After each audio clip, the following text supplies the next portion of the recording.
অবশেষে France versus Spain ডালাসে semifinal. ফ্রান্সের বর্তমান যে ফর্ম সবাই তো ধরেই নিয়েছে যে যে এমবাপ্পে, ওলিস বা দেমবেলেকে আটকানোর ক্ষমতা এই বিশ্বকাপে কোনো টিমের নেই। কিন্তু আসল কথাটা বলে দিয়েছে ইয়ামেল যে আপনারা ঘাবড়াবেন না, এই ফ্রান্সকে হারালে স্পেনই হারাবে। কারণ লাস্ট দুটো যে আমরা ম্যাচ খেলেছি ইউরো কাপ এন্ড কনফেডারেশন কাপে, তাতে কিন্তু ওই আমরাই হারিয়েছি। সুতরাং ওদের নিয়ে ভাবার কিচ্ছু নেই। আমাদের যা টিম রয়েছে মানে নিশ্চিতভাবেই ফ্রান্স আমাদের কাছে আটকে যাবে। আর এটাই বোমা বিস্ফোরণের মতো পড়েছে ফরাসি শিবিরে, এটাকে ইউজ করেছে। মানে আমাদের কলকাতার বাংলায় বলতে গেলে ওই যে পিকে ম্যানেজাররা বলতো না যে এটাকে দেখিয়ে ওরা ভোকাল টনিক দিত, ওই ইয়ামেলের কথাটা নিয়ে ড্রেসিং রুমে ছেড়েছে দেশ।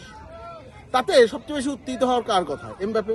সবসময় একটা ইগোইস্ট হয়েছে যে আমাকে বললো, অদ্ভুতভাবে শান্ত হয়ে গেছে ফরাসি অ্যাটাকার, এবং ফরাসি ড্রেসিং রুমটা অদ্ভুতভাবে শান্ত। এমবাপ্পে বলেছে হ্যাঁ ইয়ামেল ভালো ফুটবলার, ঠিক আছে মাঠে দেখা যাবে, এর বেশি কিছু বলেনি। কিন্তু ফরাসি ডিফেন্ডাররা ছাড়েনি, বলেছে, হেসে বলেছে তাই। ইয়ামেল বলেছে হ্যাঁ ঠিক আছে খেলা তো মাঠেই দেখা যাবে, তার একটি শব্দ ইউজ করেনি। তবে অভিজ্ঞ দেশ, হ্যাঁ পরপর 3বার সেমিফাইনাল, কটা টিম উঠতে পেরেছে ওয়ার্ল্ড কাপে আমি জানি না। তার মধ্যে একটা ওয়ার্ল্ড কাপ চ্যাম্পিয়ন রয়ে গেছে, রাশিয়া 2018 ওয়ার্ল্ড কাপ, যেখানে ফাইনালে গোল আছে এমবাপ্পের। মানে রেকর্ড করেছিল পেলের বয়সকে টপকে, মানে এত কনিষ্ঠতম ফুটবলার হিসেবে ফাইনালে গোল করেছিল, পেলের রেকর্ড ভেঙে দিয়েছিল। সেই এমবাপ্পে এবারও কিন্তু দুর্ধর্ষ ফর্মে। কিন্তু ফ্রান্স আর শুধু এমবাপ্পের উপর ডিপেন্ড করছে না, একটা ত্রয়ী তৈরি হয়ে গেছে, ওলিস, এমবাপ্পে অ্যান্ড দেমবেলে।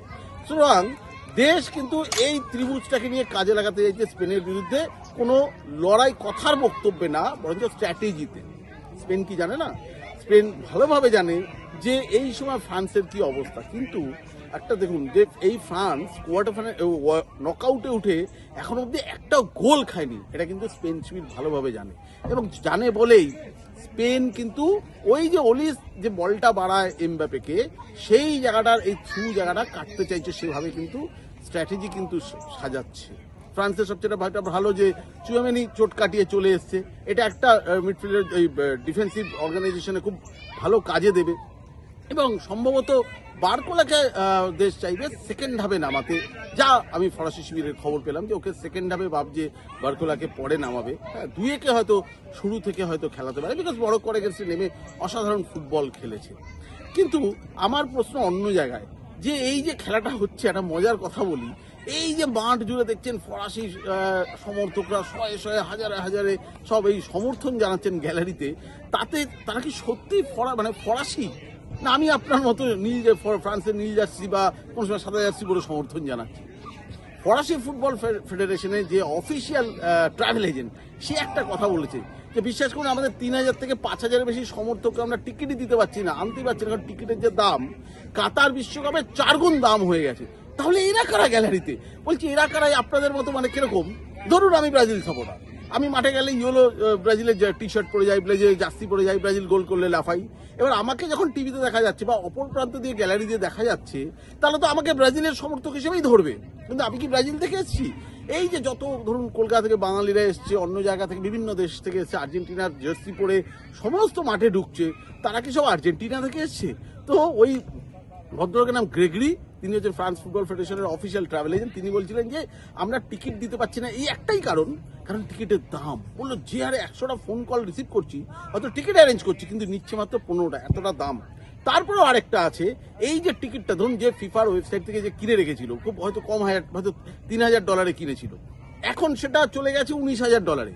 সো ওরা দেখছে আরে এ তো আমেরিকায় মুনাফা, আমেরিকা মানেই তো আপনি জানেন মার্কিন যুক্তরাষ্ট্রে মুনাফার চেয়ে বড় কিছু আর দেখা হয় না। শুনতে দেখছি এটা একটা দারুণ। এবং ফ্রান্স টিমে ফ্রান্স টিমে যেটা আরেকটা খবর, যে অনেকে টিকিটটা এখন টাকাটা না খরচ করে ফাইনালের জন্য করতে চাইছে, সব ধরে রেখেছে।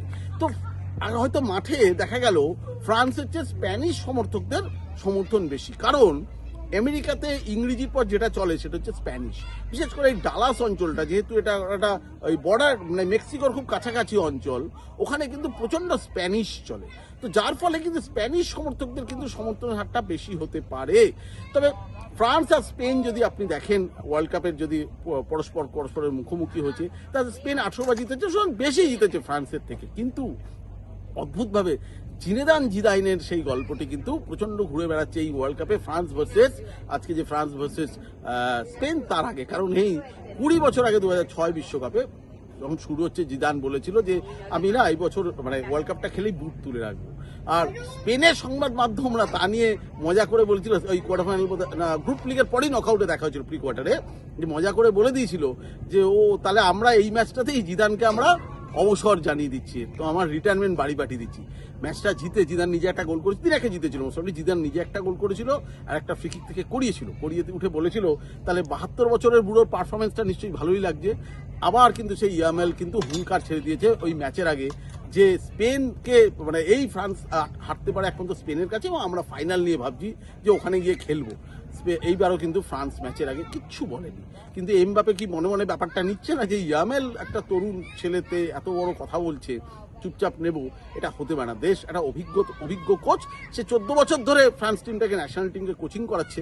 তবে এবার ঠিক করে নিয়েছে যে এই ওয়ার্ল্ড কাপ শেষ হলেই সে আর জানিয়ে দিয়েছে ফেডারেশনকে যে আর সে কন্টিনিউ করবে না, সে ফ্রান্স চ্যাম্পিয়ন হোক বা না হোক, নতুন কোচের হাতে দায়িত্ব দিন। এটা হতে পারে যে অনেকদিন এক কাজ করতে করতে সাফল্য পাওয়ার পর নিজের সামনে আর কোনো লক্ষ্য থাকে না, তাই দেশ বলছে নতুন কোচকে দিন।